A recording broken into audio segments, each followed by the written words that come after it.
Welcome alpha. கர்த்தராகிய இயேசு கிறிஸ்துவின் நாமத்தினாலே உங்களை வாழ்த்துகிறேன்.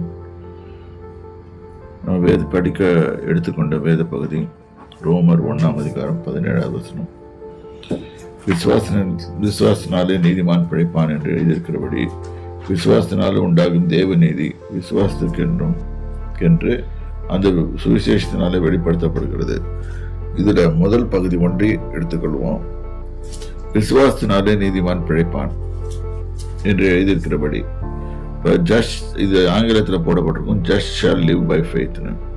ஆனால் இந்த காலத்தில் உலகத்தில் இந்த ஃபெய்த்ன்ற வார்த்தை பரிதாபமாக இருக்கிறவங்க பயன்படுத்துகிற வார்த்தையாக பயன்படுத்துகிறாங்க.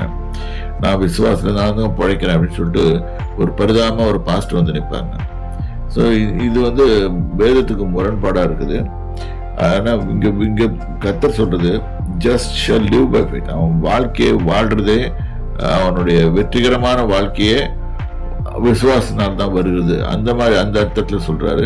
ஆனா இங்க மக்கள் எடுத்துக்கொள்றது தவறா எடுத்துக்கொள்றாங்க. ஆகவே இதை சிந்திக்கணும், சிந்திச்சு நம்மளை மாத்திக்கணும். ஏன்னா விசுவாசத்தினால எல்லாம் கூடும், விசுவாசிக்கிறவனுக்கு எல்லாம் கூடும் என்று இயேசு சொல்லியிருக்கிறார். அப்ப வெற்றிகரமான ஜீவியத்துக்கு காரணம் உங்களுடைய விசுவாசம், என்னுடைய விசுவாசம், எல்லாருடைய விசுவாசம் தான்.